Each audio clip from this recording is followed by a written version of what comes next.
O que acontece é que a sociedade, fundamentalmente falando, ela tem caminhos. Toda vez que você se relaciona com alguém, você escolhe um mundo. Você é apresentado diante de duas possibilidades quaisquer e a sua escolha faz com que surja um mundo para ti. Ou ao menos é assim que nós nos sentimos. Nós sentimos que estamos escolhendo um mundo diferente de escolher outro. Então, a todo tempo, nós agimos em primeira pessoa e nós entendemos o reflexo social do que se apresenta para nós, no sentido de que a outra possibilidade é uma possibilidade que morre com a gente. Então, agora, por exemplo, eu poderia levantar, sair daqui e nunca mais gravar um vídeo. Toda vez que eu gravo um vídeo, eu estou rivalizando com esse conceito. Eu carrego em mim essa ideia. Toda vez que a gente pensa na estrutura do mundo, a gente pensa em tudo aquilo que o mundo não foi. E essas coisas estão sempre conosco. Quando a gente pensa no mundo, a gente identifica que existem mundos que nos aparecem como mais apetitosos do que outros. Eles estão mais agradáveis. São mundos que, de alguma forma, são confortáveis para nós.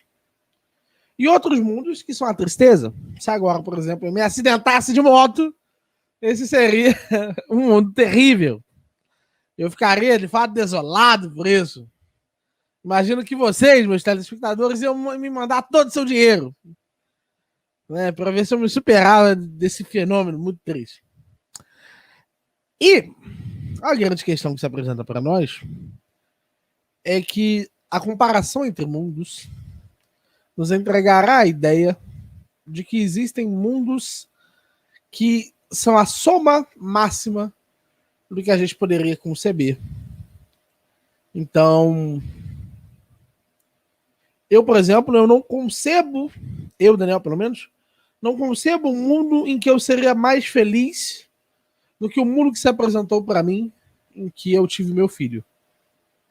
Para mim, isso foi a grande parada. Eu não consigo pensar em um conjunto de formas do mundo que teria sido mais agradável do que ser pai. Esse é o mundo ideal. Eu chamo ele de mundo ideal porque ele é o mundo que, dentro das possibilidades que eu sou capaz de analisar, de pensar, em primeira instância, esse é o mundo que grita mais alto. É o mundo que subjuga todos os outros mundos. E é o mundo que eu concebo como sendo aquele mundo que eu quero alcançar. E não existe só um mundo, por assim dizer, que você queira alcançar. Não existe só uma condição que você queira alcançar. Então, por exemplo, eu tenho minha mulher hoje. Hoje, eu tenho absoluta certeza que não bastava apenas o mundo em que eu era pai, mas eu também precisava do mundo em que eu era pai e marido da minha mulher. Então, os mundos se concatenam o tempo inteiro. Nesse sentido, as pessoas o tempo inteiro escolhem a mensuração daquilo que elas querem. Elas olham para determinado comportamento, elas olham para determinada escolha e eles tomam aquela escolha como que eles gostariam de ver no mundo. Veja que não nos é acessível o mundo completo, nem todos possuem a grande possibilidade de qualquer tristeza que eles estiverem vivendo, eles viverem já em parte do seu mundo ideal, mas todos nós buscamos a idealidade completa do mundo. Inevitavelmente. E essa inevitabilidade do mundo que nós buscamos essa forma social do mundo, ela não só se atualiza a toda vez, no sentido mais direto da palavra, como ela se concatena com o mundo dos outros. Existe um mundo ideal para todos. Todos nós podemos pensar naquele grande mundo, no mundo que reuniria características que seriam essenciais para todas as pessoas. É um exercício possível. É possível pensar no mundo que agradaria a todas as pessoas de uma só vez. Mas pensar nesse mundo que agradaria todas as tribos, ele é um exercício apenas metafórico. Porque muitas das demandas sociais são antagônicas.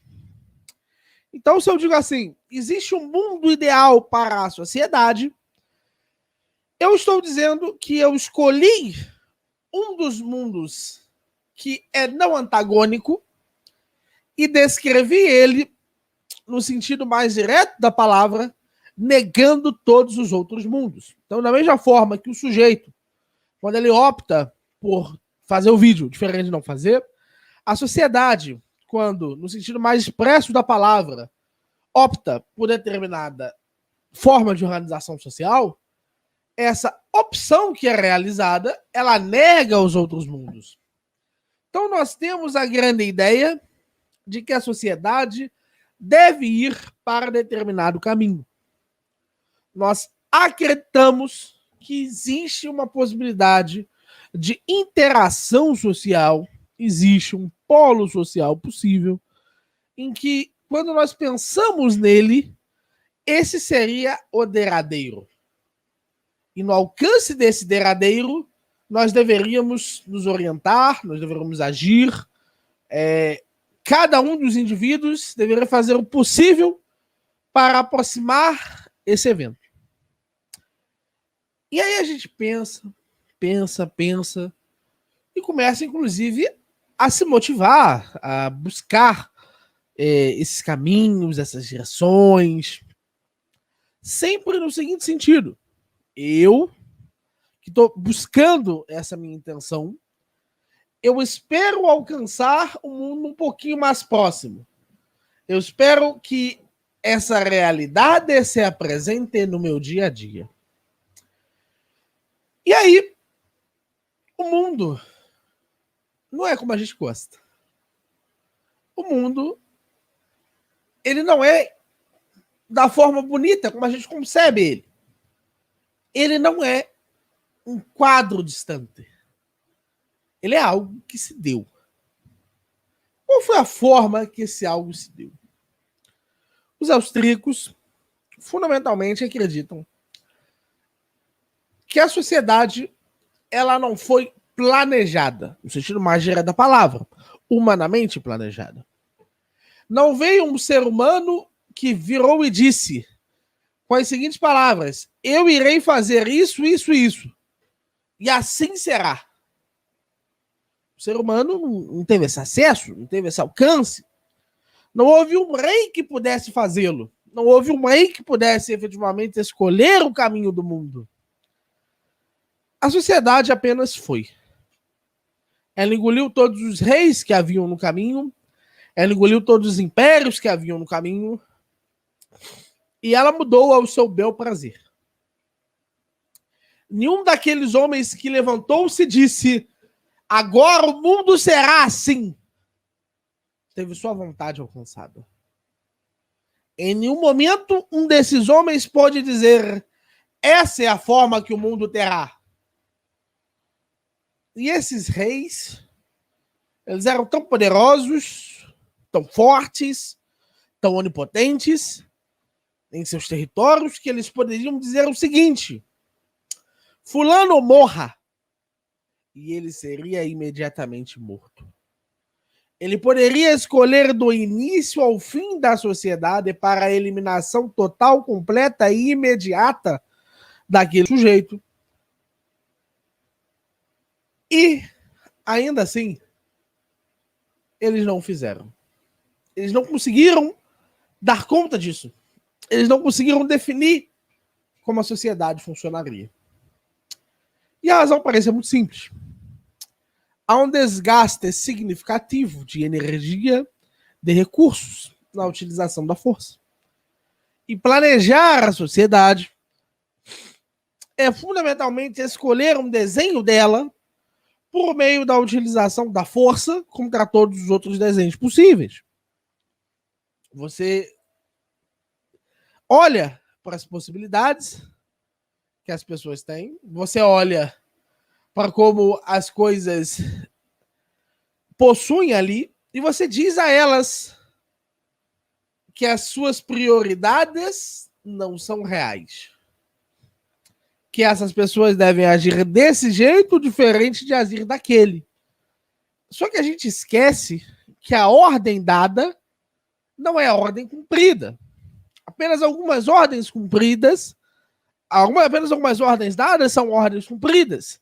E apenas algumas das vontades que são dadas pelas pessoas, que foram dadas pelos imperadores, se tornaram realidades no final das contas.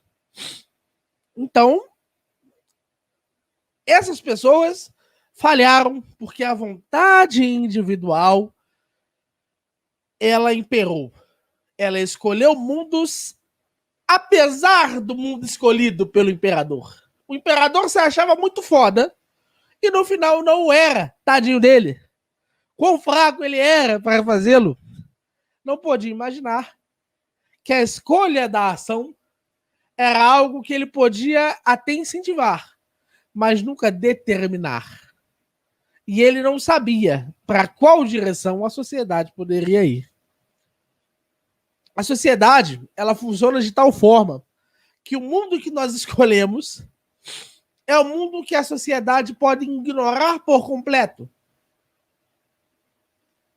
Ela é de tal forma que só é possível ter um modelo social quando as vontades colidem. Mas as vontades só colidem porque individualmente cada um dos sujeitos fez a opção por uma determinada forma social. Então o que eu estou dizendo é o seguinte, sabe o casamento? Ninguém disse assim, ó, a partir de agora nós iremos casar para que a sociedade tenha um determinado papel social.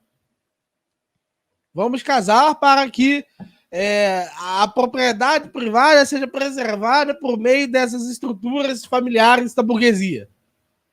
Ninguém disse, vamos utilizar essa moeda aqui, porque utilizando a moeda nós temos um sistema de distribuição que é um sistema de distribuição baseado em um elemento compositivo e não um elemento aditivo. Ninguém pensou nisso. Ninguém pensou assim, pô, já imaginou, cara? Vamos criar esse alfabeto aqui para que a sociedade se desse daquela forma? Ninguém um dia chegou e disse, pô, você sabe o que adiantaria bastante? A agricultura aqui seria top. Ninguém disse isso. E esses componentes são os componentes que a gente chama de culturais. Esses componentes, o tipo desses componentes, a forma que eles assumem, a forma que a nossa relação com a linguagem, que a nossa relação com as outras pessoas, relação amorosa, com a relação com o dinheiro, essas formas, elas compõem a tal famosa cultura. E a gente diz assim, ó, não é possível, não é acessível aos sujeitos que tenham escolhido a forma que elas se deram. O que aconteceu foi que eu, individualmente, eu tinha um pensamento sobre a moeda. Eu tinha um pensamento, ó, eu vou fazer a troca com fulano. Pô, vou usar aqui essa moeda que tá ali. Top, bacana. Vou usar essa opção aqui, ó. Vou pegar o ouro. O ouro todo mundo aceita. Vou nessa. Ele não tinha a intenção de criar a ordem natural. Isso aconteceu de forma tácita. sem a intenção dos sujeitos envolvidos. Não tinha ali um corpo doutrinário próprio que motivasse a ação do sujeito. Isso foi percebido pelo Menger, né? Ele vai chamar as instituições do resultado das ações espontâneas não intencionais, da conjunção de vontades espontâneas não intencionais. Elas surgem das consequências não intencionais. Isso é interessantíssimo. Porque quando a gente pensa que as nossas ações têm consequências não intencionais, tem aquilo que se vê e o que não se vê, quando a gente pensa que existem consequências e a gente olha para o conjunto maior das pessoas, a gente pensa, porra, mas tem muitas consequências nessas ações. A gente pensa, porra, se elas agiram de tal forma para criar essa ordem, se eu modificar a ação delas, será o suficiente para que mude a ordem da sociedade. E isso é um problema. Vou lhes explicar por quê. Existe um livro escrito por Friedrich Hayek que tem a seguinte premissa. Não há nada no fato de que nós chegamos até aqui, de que a determinada ordem, tal qual se manifesta na sociedade, nos trouxe até aqui, que nós seríamos capazes de modificar a ordem que nos trouxe até aqui.